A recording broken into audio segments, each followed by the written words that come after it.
हैं कि राहुल गांधी अब अमेठी से चुनाव लड़ेंगे या नहीं लड़ेंगे? पंकज जी देखें, जो आज सुप्रीम कोर्ट का फैसला आया है उसको सिर्फ अमेठी के संदर्भ में देखना थोड़ा सा कम हो जाएगा। पहले तो देखिए फैसले पर आए, सुप्रीम कोर्ट ने कहा क्या है।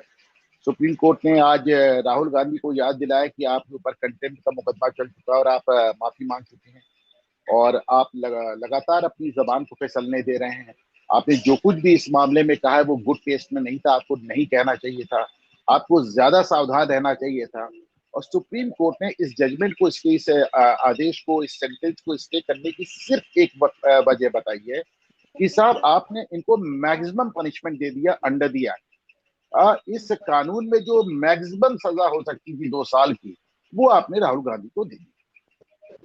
सुप्रीम कोर्ट ने एक बात और कही है कि इस मैक्सिमम सजा देने के पीछे जज ने, जो डिस्ट्रिक्ट कोर्ट के जज हैं, उन्होंने कोई कारण नहीं बताया। हालांकि ये कारण आप देखें जब गुजरात हाई कोर्ट पे जाते हैं राहुल गांधी, तो गुजरात हाई कोर्ट इस पे टिप्पणी करती कि साहब आपके तो बहुत ढेर सारे मुकदमे चल रहे हैं, 4 डिफेमेशन मुकदमे उनके पहले से चल रहे हैं, किसी में माफी मांग के बरी हो चुके हैं, एक कंटेम्प्ट में माफी मांग चुके हैं, अब एक ये आ गया।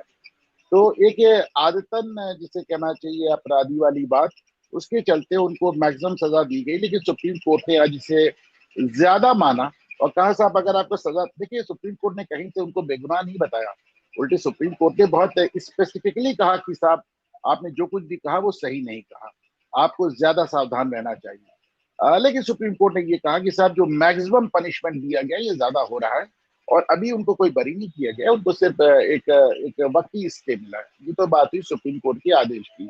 तो ऐसे में ये कहना कि उनकी जीत हुई है और शेर वापस आ गया, ये कांग्रेस प्रवक्ता ही कह सकते हैं। अब बात आती है राहुल गांधी की इस पूरे घटनाक्रम का आने वाले 2024 के चुनाव में असर क्या पड़ेगा। पंकज जी, मैंने जब अब एक छोटी सी चीज देखें, जो सतपाल मलिक 4.5 साल तक गवर्नर रहते हुए पानी पी पी कर नरेंद्र मोदी को कोसते रहे, उनको 4.5 साल तक नरेंद्र मोदी उनके पद से नहीं हटाते। वो सुब्रमण्यम स्वामी हो, शत्रुघ्न सिन्हा हो, यशवंत सिन्हा हो, कोई भी हो, किसी के खिलाफ मोदी कोई कार्रवाई नहीं करते, उन्हें कोई फर्क नहीं पड़ता। लेकिन राहुल गांधी को सजा मिलते ही तत्काल उनका बंगला खाली करा लेते। क्यों? ऐसा उन्होंने क्या कर दिया था कि भाई यहाँ तो अभी तो उनको अपील करना बाकी था, और अपील में जैसा कि आपने देखा उनका कन्विक्शन स्टे भी हो गया। ऐसा तो इतिहास में कोई एग्जाम्पल ही नहीं मिलता कि आपको सजा हुई हो और तत्काल आपका बंगला ही खाली करा लिया गया, वो भी इतने बड़े नेता का।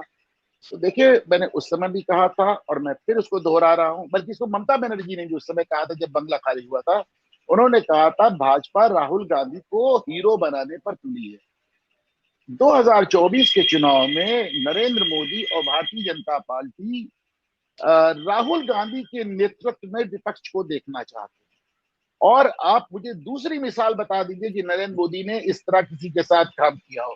तो वो जब आप रातों रात उनका बंगला खाली करा लेते हैं, ये जानते हुए खाली करा लेते हैं कि जो ऑर्डर है वो उसकी बहुत बड़ी संभावना है कि हाई कोर्ट या सुप्रीम कोर्ट इसको स्टे कर देगी, तो आपको राहुल गांधी के नेतृत्व में विपक्ष चाहिए। जिस तरह उत्तर प्रदेश के, अब देख लें आप संजय पंकज भाई, उत्तर प्रदेश में भाजपा अखिलेश यादव को विपक्ष में देखना चाहती है, अखिलेश यादव खड़े होते हैं पोलराइजेशन हो जाता है, मायावती को विपक्ष में नहीं देखना चाहती।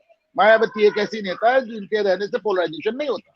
इसी तरह केंद्र में वो राहुल गांधी के नेतृत्व में विपक्ष देखना चाहते हैं।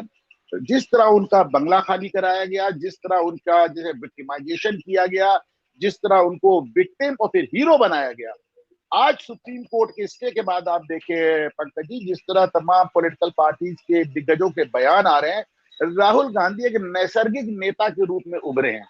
अब जब वो संसद में वापस आएंगे तो उनसे बड़ा कोई नेता नहीं होगा विपक्ष में, यकीन माने। और ऐसे में अगर जो इंडिया गठबंधन बना है वो, उसका एक सहज नेतृत्व कहीं ना कहीं, एक उसकी एक नेचुरल लीडरशिप राहुल गांधी के हाथ में आएगी।